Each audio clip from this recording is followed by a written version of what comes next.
আসসালামু আলাইকুম প্রিয় শিক্ষার্থী বন্ধুরা, আমাদের মেধা বিকাশ কোচিং সেন্টারের পক্ষ থেকে তোমাদের জানাই স্বাগতম। নবম ও দশম শ্রেণীর শিক্ষার্থীদের জন্য আমাদের মেধা বিকাশ কোচিং সেন্টার নিয়ে এসেছে দারুণ সুখবর। সকল বিষয়ের সব ধরনের পরীক্ষার জন্য সকল সাজেশন পাবে তোমরা আমার এই চ্যানেলে।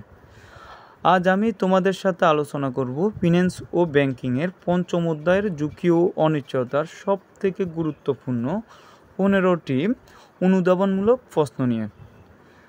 তো শুরু করার আগে তোমাদের কাছে আমার একটি রিকোয়েস্ট থাকবে, যারা এখনও আমার চ্যানেলটি সাবস্ক্রাইব করোনি তাড়াতাড়ি সাবস্ক্রাইব করে দাও। তো তোমাদেরকে আরও একটি বিষয় মাথা রাখা উচিত, অনুধাবনমূলক প্রশ্ন আসলে কী। আমরা সকলেই জানি অনুধাবনমূলক প্রশ্ন হচ্ছে 2 মার্কের।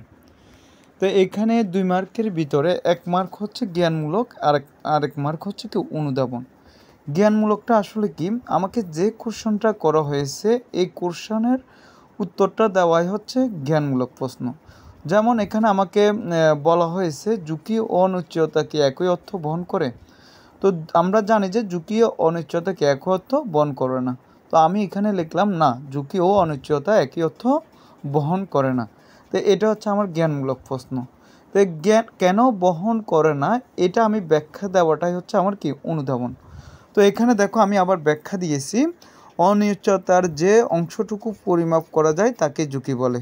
অনিশ্চয়তার থেকে ঝুঁকি সৃষ্টি হয়, তবে সব অনিশ্চয়তা ঝুঁকি নয়। ঝুঁকি বিভিন্ন কৌশল অবলম্বন করে কমানো যায়, কিন্তু অনিশ্চয়তা পরিহার মানে কমানো যায় না। পরিহার করা যায় না মানে কি কমানো যায় না। তাই বলা যায় যে ঝুঁকি ও অনিশ্চয়তা একই অর্থ বহন করে না। তাহলে দেখো এই প্রশ্নে আমি দুটো অংশ করে লিখছি। এভাবে যদি তোমরা সুন্দর করে দুটো অংশ করে লেখো, স্যার তোমাকে 2-এ 2 দিতে বাধ্য থাকবে। তো এখন আসা যাক, আমরা দ্বিতীয় প্রশ্নটা দেখি। এখানে বলা হয়েছে ব্যবসায়িক ঝুঁকি বলতে কি বোঝায়। তো আমরা সেমভাবে আগের মতো করে প্রথমে কি আমাকে ব্যবসায়িক ঝুঁকি বলতে কি বোঝায় মানে জ্ঞানমূলক প্রশ্নটার আমাকে কি দিতে হবে, আনসার দিতে হবে। তো আমরা জানি যে ব্যবসায়ের পরিচালন ব্যয় পরিশোধের অক্ষমতা থেকে যে ঝুঁকি সৃষ্টি হয় তাকে ব্যবসায়িক ঝুঁকি বলে। তাহলে দেখো আমাকে প্রথমত যে কোশ্চেনটা করছে আমি এটার আনসার দিয়ে দিচ্ছি, এটা হচ্ছে আমার কি জ্ঞান, এটার জন্য আমি কি 1 নাম্বার পেয়ে গিয়েছি। তো এখন আমাকে কি করতে হবে, এটার ব্যাখ্যা দিতে হবে। ব্যবসায়িক ঝুঁকির কি ব্যাখ্যা দিতে হবে, ব্যাখ্যা দিব, এটা হচ্ছে আমার কি অনুধাবন, এটা হচ্ছে আমার কি অনুধাবন। তো আমি দেখো এখন ব্যবসায়িক ঝুঁকির ব্যাখ্যা দিব। তো এখানে আমি লিখেছি ব্যবসায়ের পরিচালনা করতে গিয়ে কিছু চলতি খরচ বহন করতে হয়, যেমন শ্রমিকের বেতন, অফিসের ভাড়া, কাঁচামাল ক্রয়। এইসব খরচ মেটাতে যখন কোনো প্রতিষ্ঠান ব্যর্থ হয় তখন তাকে ব্যবসায়িক ঝুঁকি বলে। তো দেখতেছো যে এখানে আমি প্রথমে জ্ঞানমূলক প্রশ্নটা লিখছি, লেখার পর ব্যবসায়িক ঝুঁকির যে কারণে আমার ব্যবসায়িক ঝুঁকিগুলো সৃষ্টি হয় এগুলো আমি কি ব্যাখ্যা করে দিয়ে দিয়েছি। তো এভাবে দেখো আমি 2টা পয়েন্ট করে লিখলাম। তাহলে দেখো এটার মধ্যে আমি কি স্যার আমাকে 2 দিতে বাধ্য থাকবে। এভাবে তোমরা সুন্দর করে লিখবে। এরপর আসা যাক 3 নাম্বার প্রশ্নে। 3 নাম্বার প্রশ্নে বলা হয়েছে শ্রমিকের মজুরি পরিশোধের অক্ষমতা থেকে কোন ঝুঁকি সৃষ্টি হয়। তো দেখো এই প্রশ্নটা আমরা একইভাবে আনসার দিব, প্রথমে জ্ঞানমূলক প্রশ্নের আনসার দিব।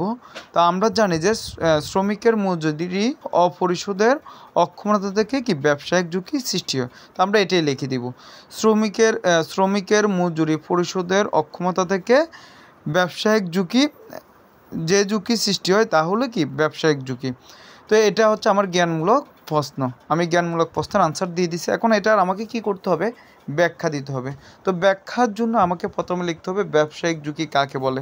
তো আমি লিখে দিলাম এখানে, পরিচালন ব্যয় পরিশোধের অক্ষমতা থেকে যে ঝুঁকি সৃষ্টি হয় তাকে ব্যবসায়িক ঝুঁকি বলে। এটা আমরা আগেও পড়েছি। তাহলে দেখো একটা প্রশ্ন যদি শিখো তুমি একটা দিয়ে অনেকগুলো প্রশ্ন লিখতে পারবে।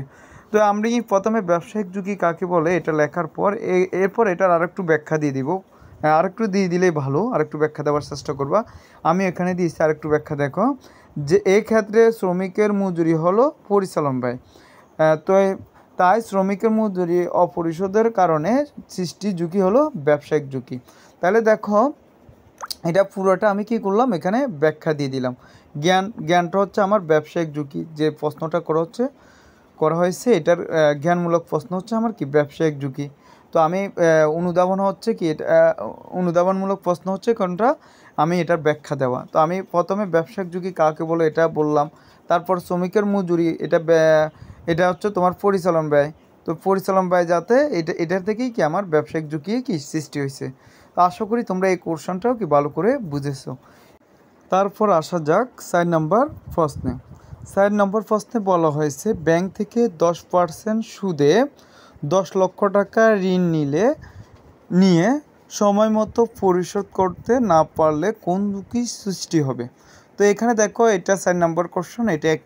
এটার মতো ধরো এরকমও থাকতো অথবা এরকমও থাকতো, দায় বা ঋণ পরিশোধের অক্ষমতা থেকে কোন ঝুঁকি সৃষ্টি হয়। এই দুইটা প্রশ্নের কি আনসার একই হবে। তোমরা আগে আমি যেগুলো বলছি ব্যবসা, এখানেও আরও অনেক রকমই কি আনসার করা যায়, তোমরা এগুলা বইয়ে আর একটু দেখে নিবে। তো দেখো আনসারটা কিন্তু একই হবে। তো এক্ষেত্রে দেখো আমি একটা দেখিয়ে দিছি, দায় বা ঋণ পরিশোধের অক্ষমতা থেকে কোন ঝুঁকি সৃষ্টি হয়, বা এরকমও লেখা থাকতে পারে ব্যাংক থেকে 10% সুদে 10 লক্ষ টাকা ঋণ নিয়ে সময় মতো পরিশোধ করতে না পারলে কোন ঝুঁকি সৃষ্টি হয়। তো এখানে প্রথমত আমাকে কোন ঝুঁকি সৃষ্টি হয় এটা লিখতে হবে। তা আমরা জানি যে ব্যাংক থেকে 10% সুদে 10 লক্ষ টাকা ঋণ নিয়ে সময় মতো পরিশোধ করতে না পারলে আমার আর্থিক ঝুঁকি সৃষ্টি হবে। তো আমরা জানি যে কারণ ব্যাংক ঋণ এটা হচ্ছে আমার দায় পরিশোধের বা ঋণ পরিশোধের অক্ষমতাকে আমরা জানি যে কি আর্থিক ঝুঁকি সৃষ্টি হয়। তো আমি প্রথমে লিখবো কি, এটা লেখার পর এটা লিখে ডাইরেক্টলি শুধু লিখবো কি আর্থিক ঝুঁকি সৃষ্টি হয়, এটা লিখবো। তো আমার জ্ঞানমূলক প্রশ্ন এটা হয়ে গেছে। এরপর আমাকে কি দিতে হবে, অনুধাবনমূলক প্রশ্নের আনসার দিতে হবে।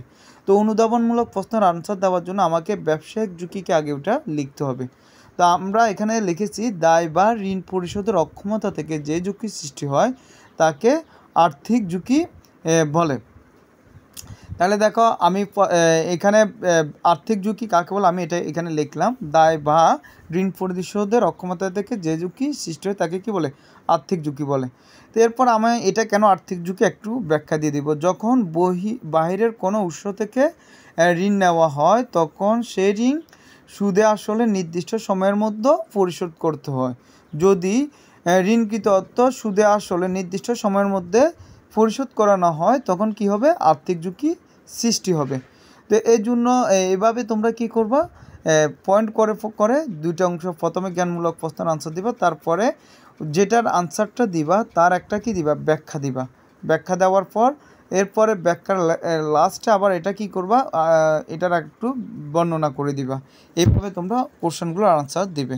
এখন আসা যাক 5 নম্বর কোশ্চেনে। এখানে বলা হয়েছে আর্থিক ঝুঁকি কিভাবে পরিহার করা যায়, ব্যাখ্যা করো। তো প্রথমে আমার জ্ঞানমূলক প্রশ্ন হচ্ছে আর্থিক ঝুঁকি কিভাবে পরিহার করা যায় এটা বলা। তা আমরা এখানে লিখেছি দেখো, অভ্যন্তরীণ উৎস থেকে ঋণ সংগ্রহ করে আর্থিক ঝুঁকি পরিহার করা যায়। তো এটা হচ্ছে আমি কোথায় থেকে টাকা আনা আর্থিক ঝুঁকি পরিহার করবো, মানে দূর করব, এটা বলাই হচ্ছে আমার কি জ্ঞানমূলক প্রশ্ন। আমরা জানি যে অভ্যন্তরীণ উৎস থেকে ঋণ নিয়ে যখন টাকা দিলে অভ্যন্তরীণ উৎস থেকে টাকার অর্থ সংগ্রহ করে কি আর্থিক ঝুঁকি পরিহার করা যায়। এরপর আমাকে লিখতে হবে আর্থিক ঝুঁকি কাকে বলে। আমরা আগেও বলছি দায় বা ঋণ পরিশোধের অক্ষমতা থেকে যে ঝুঁকি সৃষ্টি হয় তাকে কি বলে, আর্থিক ঝুঁকি বলে। এরপর আরেকটু আমাকে ব্যাখ্যা দিতে হবে, বাহিরের কোনো উৎস থেকে ঋণ নেওয়া হলে নির্দিষ্ট সময়ের মধ্যে ঋণ পরিশোধ করতে হয়, কিন্তু অভ্যন্তরীণ উৎস থেকে মালিক মূলধন শেয়ার ইত্যাদি থেকে অর্থ সংগ্রহ করলে মুনাফা বন্টনে বাধ্য থাকে না। মানে তুমি যদি শেয়ার বন্ড ইত্যাদি শেয়ার মূলধন থেকে মালিকের মূলধন থেকে যদি তুমি কি করো, অর্থ সংগ্রহ করো, তুমি লভ্যাংশ চাইলে কি বন্টন করতে পারবা, আবার নাও করতে পারবা। তো এই জন্য তুমি যদি অভ্যন্তরীণ উৎস থেকে টাকা নাও এক্ষেত্রে তোমার কি আর্থিক ঝুঁকি পরিহার করতে পারবা। তো এটাই হচ্ছে আমার কি 5 নম্বর প্রশ্ন। এরপর আসা যাক 6 নম্বর প্রশ্নে। 6 নম্বর প্রশ্নে বলা হয়েছে বন্ড ক্রয়ে কোন ধরনের ঝুঁকি বিদ্যমান, ব্যাখ্যা করো। তা আমরা জানি যে বন্ড ক্রয় করলে সুদের হারের ঝুঁকি ও তারল্য ঝুঁকি সম্ভাবনা থাকে। তো এটা আমরা এক কথা উঠতে দিব, এটাই হচ্ছে আমার কি জ্ঞানমূলক প্রশ্ন। তো এখানে আমি লিখেছি বন্ড ক্রয়ে সুদের হারের ঝুঁকি ও তারল্য ঝুঁকি বিদ্যমান। তো এটা আমার 1 নম্বর পেয়ে গেছে, আমার 1 নম্বর প্রশ্নটা জ্ঞানমূলক প্রশ্নটা হয়ে গেছে। এরপর এটার আমাকে ব্যাখ্যা দিতে হবে। বন্ডের মূল্য কমে গেলে সুদের হারে ঝুঁকি বৃদ্ধি হয়। অন্যদিকে বিনিয়োগকারীর প্রত্যাশিত বাজারে বন্ড বিক্রি করতে না পারলে তারল্য ঝুঁকি সৃষ্টি হয়। সুতরাং বন্ডে বিনিয়োগকারীদের সুদের হারে ঝুঁকি ও তারল্য ঝুঁকি উভয় বহন করতে হয়। তো এটা হচ্ছে আমার কি ব্যাখ্যা। তো এভাবে তোমরা সুন্দর করে করে এই প্রশ্নগুলোর আনসার দিবে। এরপর আসা যাক 7 নম্বর প্রশ্নে। 7 নম্বর প্রশ্নে বলা হয়েছে সুদের হারের ঝুঁকি বলতে কি বুঝো। তা আমরা প্রথমে লিখতে হবে জ্ঞানমূলক প্রশ্ন, সুদের হারের ঝুঁকি কি এটা লিখতে হবে। আমরা জানি যে সুদের হারের পরিবর্তনের কারণে বিনিয়োগের মূল্য কমার আশঙ্কাকেই সুদের হারের ঝুঁকি বলে। এটা হচ্ছে আমার জ্ঞানমূলক প্রশ্ন। এরপর সুদের হারের ঝুঁকির ব্যাখ্যাটা আমাকে দিতে হবে, ওইটা হবে কি অনুধাবন। তো এই ব্যাখ্যাটা আমি কিভাবে দিয়েছি দেখো, সাধারণত সুদের হার বাড়লে বন্ড ও ডিবেঞ্চারের মূল্য কমে যায়। সুদের হার বাড়লে কি বন্ড ও ডিবেঞ্চারের মূল্য কমে যায়, ফলে বিনিয়োগকারী ক্ষতিগ্রস্ত হয়। যখন বন্ডের মূল্য সুদের হারের মূল্য বাড়বে, বন্ড ও ডিবেঞ্চারের মূল্য কি হবে কমে যাবে। তো কমে গেলে বন্ড ও ডিবেঞ্চারের মূল্য কমে গেলে কি বিনিয়োগকারী ক্ষতিগ্রস্ত, এটাই স্বাভাবিক। আবার সুদের হার কমলে এইসব বিনিয়োগের মূল্য বাড়ে, ফলে বিনিয়োগকারী লাভবান হয়। তো এভাবে তোমরা কি করবা, সাজায় প্রথমে জ্ঞানমূলক দিবা, তারপরে কি দিবা অনুধাবনমূলক প্রশ্নের আনসার দিবা। এরপর আসা যাক 8 নম্বর প্রশ্নে। 8 নম্বর প্রশ্নে বলা হয়েছে তারল্য ঝুঁকি কি বুঝিয়ে লেখো। তো এখানেও আমরা একইভাবে প্রথমে জ্ঞানমূলক প্রশ্নটার আনসার দিব, তারল্য ঝুঁকি কি এটা বলবো। তো আমরা জানি যে বিনিয়োগকৃত সিকিউরিটি দ্রুত নগদ অর্থ রূপান্তর করতে যে ঝুঁকি সৃষ্টি হয় তাকেই কি তারল্য ঝুঁকি বলে। এটা হচ্ছে আমার কি জ্ঞানমূলক প্রশ্ন। এরপর আমরা এটার ব্যাখ্যা দিব, এটার ব্যাখ্যা হচ্ছে কি অনুধাবনমূলক প্রশ্ন। তা আমরা জানি যে বাজারের আকার ও অবকাঠামো উপর তারল্য ঝুঁকি নির্ভর করে। বাজার কেমন, এটার অবকাঠামো কেমন, এটার উপর কি করবে তারল্য ঝুঁকি নির্ভর করবে। যদি শেয়ার বন্ড ইত্যাদি দ্রুত নগদ অর্থে রূপান্তর করা না যায় তবে কি তারল্য ঝুঁকি সৃষ্টি হবে। বিষয়টা আমি তোমাদেরকে বলি, বাজারে যদি তুমি একটা জায়গায় বন্ড ক্রয় করছো বা শেয়ার ক্রয় করছো, তো এগুলো তুমি যদি বাজার মূল্যে তোমার যতটুকু প্রাপ্য, মানে প্রত্যাশা করছো এত টাকা আয় হবে বা এত টাকা বিক্রি করতে পারবে, কিন্তু বাজারে তার থেকে দাম কম, তো তুমি কি এই শেয়ারগুলো বিক্রি করবে না। তো এক্ষেত্রে তুমি তো চাইলে কি শেয়ারগুলো বিক্রি করে বা বন্ডগুলো বিক্রি করে তুমি কি করতে পারতেছো না, নগদ অর্থে রূপান্তর করতে পারতেছো না। এর মাধ্যমে কি তুমি তারল্য ঝুঁকির অন্তর্ভুক্ত হচ্ছ। এবার দেখা যাক 9 নম্বর প্রশ্নটা। 9 নম্বর প্রশ্নে বলা হয়েছে তারল্য ঝুঁকি কখন সৃষ্টি হয় ব্যাখ্যা করো। তারল্য ঝুঁকি কখন সৃষ্টি হয় ব্যাখ্যা করো। তা আমরা আগের মতোই কি তারল্য ঝুঁকি কাকে বলে এটা লিখব। তো এটা কি লিখব দেখো, আগের মতো লিখব তারল্য ঝুঁকি বিনিয়োগকৃত সিকিউরিটি দ্রুত নগদ অর্থে রূপান্তর করতে যে ঝুঁকি সৃষ্টি হয় তাকেই তারল্য ঝুঁকি বলে। তো তারল্য ঝুঁকি লেখার পর আমি আগের মতন এটার একটা ব্যাখ্যা দিয়ে দিব। ব্যাখ্যাটা কি দেখো, একজন বিনিয়োগকারী যদি তার প্রত্যাশিত মূল্যে বাজারে শেয়ার বন্ড ইত্যাদি বিক্রি করতে না পারে তখন তারল্য ঝুঁকি সৃষ্টি হয়। বাজারের আকার ও অবকাঠামোর উপর কি তারল্য ঝুঁকি নির্ভর করে। এটাও কি সেম আগেরটার মতোই কি আনসার, মানে এটা আনসারটা সেম একই হবে, শুধু তোমরা বুঝলেই হবে। এরপর আরেকটি খুবই গুরুত্বপূর্ণ কোশ্চেন হচ্ছে ঝুঁকিমুক্ত আয় বলতে কি বুঝো। তো প্রথমে আমার এটার জ্ঞানমূলক প্রশ্নের আনসার দিতে হবে। ঝুঁকিমুক্ত আয় বলতে আমরা বুঝি যে আয়ে প্রকৃত আয় সর্বদা প্রত্যাশিত আয়ের সমান হয় তাকে ঝুঁকিমুক্ত আয় বলে। ধরো তুমি কোনো সরকারি ব্যাংকে টাকা জমা রাখছো বা ডাক বিভাগে টাকা জমা রাখছো, তোমাকে একটা নির্দিষ্ট সুদের হারে কি সরকার তোমাকে কি দিবে, ইন্টারেস্ট দিবে, লাভ দিবে। এটা হচ্ছে তোমার কি ঝুঁকিমুক্ত আয়, কারণ এটা প্রফিটটা নির্দিষ্ট করা থাকে। তোমার কি তুমি যতটুকু প্রত্যাশা করছো এতটুকুই তোমাকে দিবে, এটা হচ্ছে কি তোমার ঝুঁকিমুক্ত আয়। এটা হচ্ছে তোমার কি ঝুঁকিমুক্ত আয়। তো এরপরে দেখো আমার ঝুঁকিমুক্ত আয় লেখার পর আমাকে কি লিখতে হবে, এটার একটা ব্যাখ্যা দিতে হবে। তো ব্যাখ্যাটা কি দিয়েছে দেখো, কোনো দেশের সরকার কর্তৃক ইস্যুকৃত ট্রেজারি বিল, ট্রেজারি বন্ড থেকে প্রাপ্ত আয় ঝুঁকিমুক্ত আয় হিসাবে গণ্য হয়। এইসব খাতে বিনিয়োগ থেকে প্রাপ্ত আয় নির্দিষ্ট থাকে। মানে এইসব খাত ট্রেজারি বিল, বন্ড এগুলা থেকে তুমি কি পরিমাণ আয় করবে এটা নির্দিষ্ট থাকে। 10%, 5% নির্দিষ্ট থাকে। সরকার আগে থেকে কি এগুলা নির্দিষ্ট করে দেয়। তো তাই এগুলো কি ঝুঁকিমুক্ত আয়। আশা করি তোমরা এই কোশ্চেনটা বুঝেছো। এরপর আসা যাক 11 নম্বর প্রশ্নে। 11 নম্বর প্রশ্নে বলা হয়েছে ট্রেজারি বিল ও বন্ড থেকে প্রাপ্ত আয়কে ঝুঁকিমুক্ত আয় বলা হয় কেন। তো এটারও আমাকে একইভাবে জ্ঞানমূলক প্রশ্নর আনসার দিতে হবে। তো দেখো এখানে আমি প্রথমে লিখেছি সুদের হার ও আয় নির্দিষ্ট থাকার কারণে ট্রেজারি বিল ও ট্রেজারি বন্ডকে ঝুঁকিমুক্ত আয় বলে। তো মানে তো মূলত সুদের হার ও আয় নির্দিষ্ট থাকার কারণ এটা আমার মূল কথা। এটা লেখে দেওয়ার পর আমাকে এটার আবার ব্যাখ্যা দিতে হবে। ব্যাখ্যাটা আমি কি দিয়েছি দেখো, যে আয়ে প্রকৃত আয় সর্বদা প্রত্যাশিত আয়ের সমান হয় তাকে ঝুঁকিমুক্ত আয় বলে। তাহলে আমি ঝুঁকিমুক্ত আয় কাকে বলে প্রথমে এটা লিখলাম। তারপর আরেকটু ব্যাখ্যা দিতে হবে, কোনো দেশের সরকার কর্তৃক ইস্যুকৃত ট্রেজারি বিল, ট্রেজারি বন্ড থেকে প্রাপ্ত আয় ঝুঁকিমুক্ত আয় হিসাবে গণ্য হয়, কারণ এগুলোর আয় নির্দিষ্ট। তাহলে দেখো আমার এখানে কি ব্যাখ্যাটাও হয়ে গেছে, কি কত ইজিলি। একটু যদি তোমরা মুখস্থ করো, মূল মানে কগুলো যদি তোমরা ভালো করে মুখস্থ করে রাখো, তাহলে কি তোমরা গগুলো অটোমেটিক আনসার দিতে পারবে। এরপর আসা যাক 12 নম্বর প্রশ্নে। 12 নম্বর প্রশ্নে বলা হয়েছে ঝুঁকি বহুল আয় বলতে কি বোঝায়। তোমাদেরকে আরেকটা কথা সহজে বলি, ঝুঁকিমুক্ত আয়ের বিপরীত হচ্ছে ঝুঁকিবহুল আয়। তো এখানে দেখো আমি এই প্রশ্নটার প্রথমে আমরা আনসার কি দিব, আমাকে প্রথমে লিখতে হবে ঝুঁকিবহুল আয় কাকে বলে। তো দেখো যেসব আয়ে ঝুঁকি জড়িত সেসব আয়কে ঝুঁকিবহুল আয় বলে। তো এটা আমার জ্ঞানমূলক প্রশ্ন শেষ, এর জন্য আমি 1 পেয়ে গেলাম। তারপর এটার আমাকে কি করতে হবে, একটু ব্যাখ্যা দিতে হবে। তো ব্যাখ্যাটা আমি কি দিয়েছি তোমরা একটু লক্ষ্য করো। আমি এখানে লিখেছি এই ধরনের বিনিয়োগ থেকে আয় সব সময় প্রকৃত আয়ের সমান হয় না।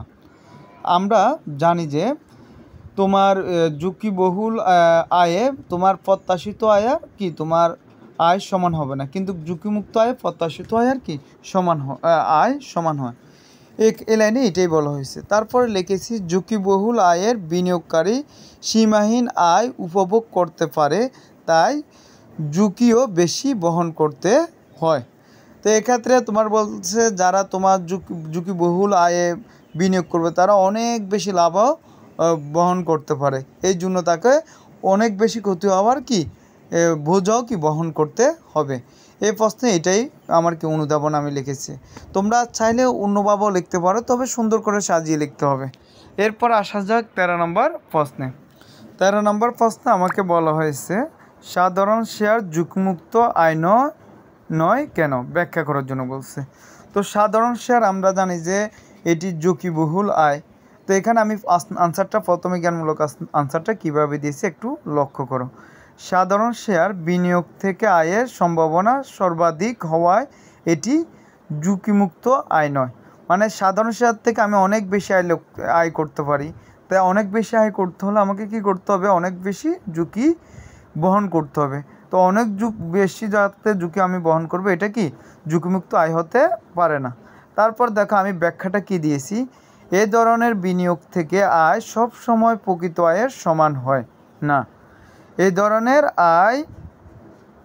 ধরনের বিনিয়োগ থেকে আয় সব সময় প্রকৃত আয়ের সমান হয় না। সাধারণ শেয়ার বিনিয়োগকারী সীমাহীন আয় উপভোগ করতে পারে, তাই ঝুঁকিও বেশি বহন করতে হয়, তাই এটি ঝুঁকিবহুল আয়। তো এটা আমি ব্যাখ্যাটা এখানে দিয়েছি, সুন্দর করে লিখে দিয়েছি। তোমরা চাইলে এভাবেও লিখতে পারবা, তোমরা যদি অন্যভাবে সুন্দর করে লিখতে পারো তাও কি হবে, একভাবে ব্যাখ্যাটা দিলেই কি হবে। তারপর আসা যাক 14 নম্বর প্রশ্নে। 14 নম্বর প্রশ্নে বলা হয়েছে আদর্শ বিচ্যুতি বলতে কি বোঝায়। তো আমরা প্রথমে এটার জ্ঞানমূলক প্রশ্নের আনসার দেব। আমরা জানি যে আদর্শ বিচ্যুতি কি। আমরা জানি যে বিনিয়োগের প্রত্যাশিত আয় থেকে প্রকৃত আয়ের বিচ্যুতিকে আদর্শ বিচ্যুতি বলে। তো এটা আমরা জানি বিনিয়োগের প্রত্যাশিত আয় থেকে প্রকৃত আয়ের বিচ্যুতিকে কি আদর্শ বিচ্যুতি বলে। এই কোশ্চেনগুলো আমরা কি কত অলরেডি পড়ে ফেলেছি। এরপরে আমাকে কি করতে হবে, একটা ব্যাখ্যা দিতে হবে। দেখো আমি ব্যাখ্যাটা কি লিখেছি, এটি মূলত ঝুঁকি পরিমাপের একটি পরিসংখ্যানিক পদ্ধতি। তো আদর্শ বিচ্যুতি মান বড় হলে ঝুঁকি নির্দেশ করে এবং এর মান ছোট হলে কম ঝুঁকি নির্দেশ করে। তো এটা আমি আবার বলি তোমাদেরকে, এটি মূলত ঝুঁকি পরিমাপের একটি পরিসংখ্যানিক পদ্ধতি। মানে পরিসংখ্যানিক পদ্ধতিতে কি আমরা আদর্শ বিচ্যুতির মাধ্যমে কি করি, ঝুঁকি নির্ণয় করি। আদর্শ বিচ্যুতির মান বড় হলে বেশি ঝুঁকি নির্দেশ করবে, মানে তার যত আদর্শ বিচ্যুতি বড় হবে ঝুঁকি তার তত বেশি, এটাই নির্দেশ করবে। আবার আদর্শ বিচ্যুতির মান ছোট হলে কি কম ঝুঁকি এরকমই নির্দেশ করবে। এটা তোমার আবার ঘতে যদি অঙ্ক আসে অঙ্কের ক্ষেত্রেও কি এটা প্রয়োজন হবে। তো এটা ভালো করে তোমরা কি জেনে নেবে। এরপর আসা যাক 15 নম্বর প্রশ্নে। 15 নম্বর প্রশ্নে বলা হয়েছে ঝুঁকি কিভাবে পরিমাপ করা যায়। তো এটার প্রথমে আমরা জানি যে ঝুঁকি পরিমাপ করা যায় আদর্শ বিচ্যুতির মাধ্যমে। তো আমি লিখে দিচ্ছি আদর্শ বিচ্যুতি ব্যবহার করে ঝুঁকি পরিমাপ করা যায়। তো এটা আমার জ্ঞানমূলক প্রশ্ন হয়ে গেছে, এটার জন্য আমি 1 পেয়ে যাব। এরপর আমাকে কি করতে হবে, এটার ব্যাখ্যা দিতে হবে, মানে অনুধাবনের আনসার দিতে হবে। তো অনুধাবনের আনসার দেওয়ার জন্য আমরা প্রথমে লিখতে পারি আদর্শ বিচ্যুতি কী। তো এখানে আমি লিখেছি আবার আদর্শ বিচ্যুতি কী, দেখো বিনিয়োগের প্রত্যাশিত আয় থেকে প্রকৃত আয়ের বিচ্যুতিকে আদর্শ বিচ্যুতি বলে। তো এটা আমার আদর্শ বিচ্যুতি হয়ে গেছে। এরপর আমাকে আরও একটু ব্যাখ্যা দিলেই ভালো হয়। দেখো আমি এখানে কি লিখেছি, এটি মূলত ঝুঁকি পরিমাপের একটি পরিসংখ্যানিক পদ্ধতি। আদর্শ বিচ্যুতির মান বড় হলে বেশি ঝুঁকি নির্দেশ করে এবং আদর্শ বিচ্যুতির মান ছোট হলে কি কম ঝুঁকি নির্দেশ করে। সেম মানে আমি আগের প্রশ্নটার মতন কি এখানে লিখেছি, তবে আমি এখানে প্রশ্নটা একটু ভিন্নভাবে আগের প্রশ্নটাকে কি করছি, উপস্থাপন করছি। আশা করি তোমরা আমার প্রশ্নগুলো ভালো করে বুঝেছো এবং কি বুঝার চেষ্টা করবে, কারণ এই প্রশ্নগুলো থেকে তোমাদের প্রত্যেকটা পরীক্ষায় প্রশ্ন ঝুঁকি অনিশ্চয়তা থেকে যদি কোনো প্রশ্ন করে এই কোশ্চেনগুলোই কি বেশিরভাগ আসবে। তো আশা করি সবাই ভালো থাকবে। আর যারা এখনও আমার চ্যানেলটি সাবস্ক্রাইব করোনি তাড়াতাড়ি সাবস্ক্রাইব করে দাও।